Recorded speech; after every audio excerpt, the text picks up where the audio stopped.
How's it going, everyone?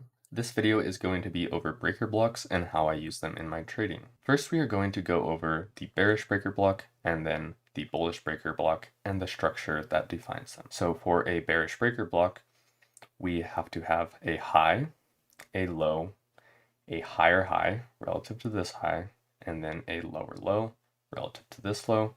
Where is the breaker block? It is these down close candles or down close candle right here. And I quickly want to touch on why I believe this works.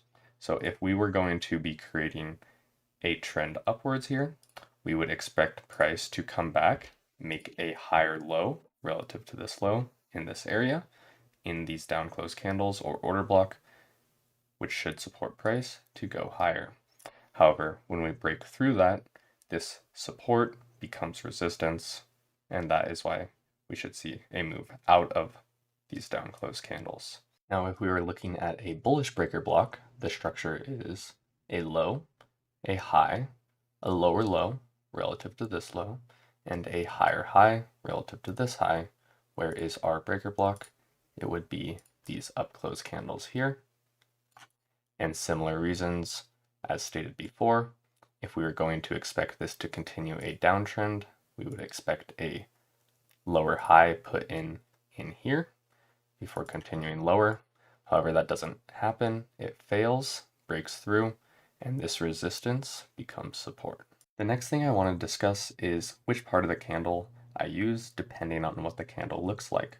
For a breaker block with a full body, such as here with little wicks, I will focus on the entire body of the candle, with my main focus being on the closing price and the mean threshold, or 50% of the body there.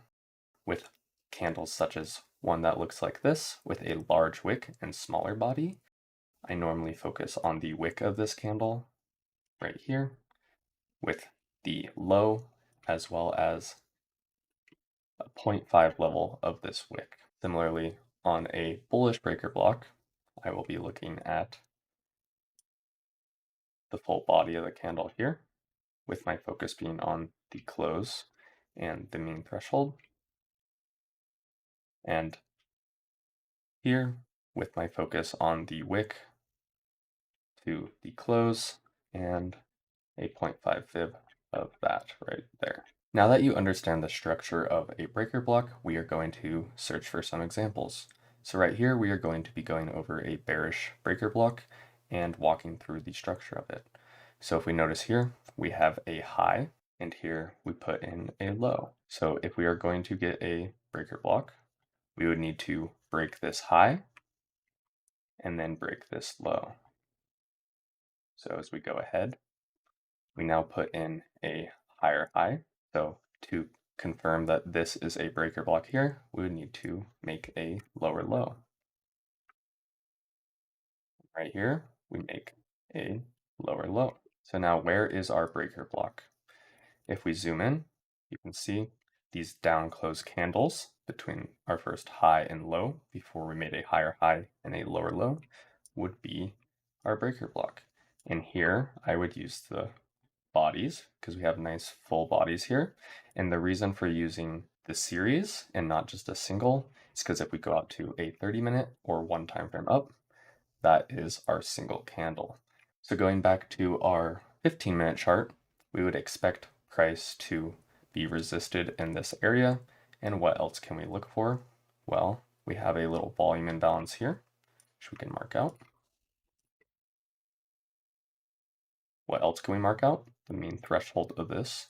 So I go from body to body. So I would expect a reaction in this area. So as we let price play out,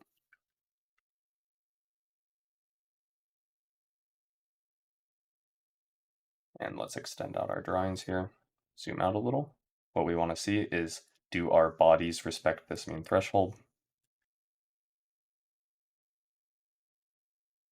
And there we go, we get a nice reaction. If you notice here how our bodies never close over this volume imbalance, but our wicks dig a little bit deeper. For our next example, we are going to go over a bullish breaker block and the top-down analysis to get there.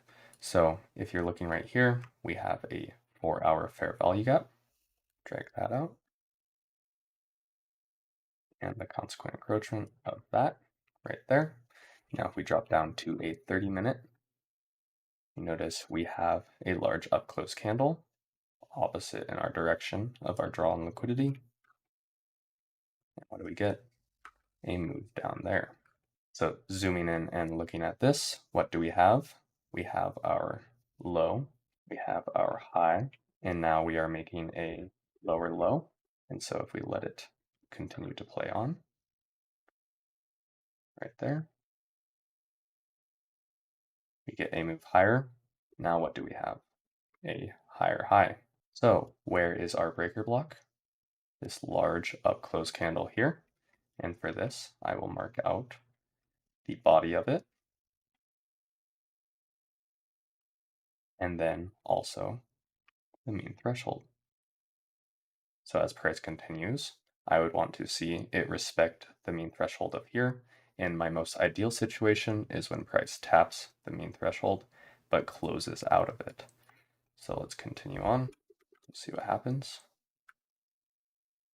So we touch the mean threshold, still getting respected, and then we get an expansion higher. This final example will show when I use the wick to the closing price of a breaker block rather than the body. So right here, we have a high, a low. So if we are going to form a bearish breaker, we would need to take this high and then take this low, putting in a higher high and a lower low. Right here, we put in a higher high, and then we put in a lower low. So in this case, our breaker would be this down close candle right here, but with a large wick, I would use the close to the low and drag it out, as well as a 0.5 fib from the close to the low. So I'd want to see price being respected and not close over this level right here. You can see it is being respected, and then we get a nice drop lower. I hope this video helped you out. If it did, please consider liking and subscribing. It does help me out. And if there's any other videos you do want made, I do keep a list of all the comments that people leave and their ideas. So just drop them in the comments below and I'll try to get it made at some time. Hope you have a great rest.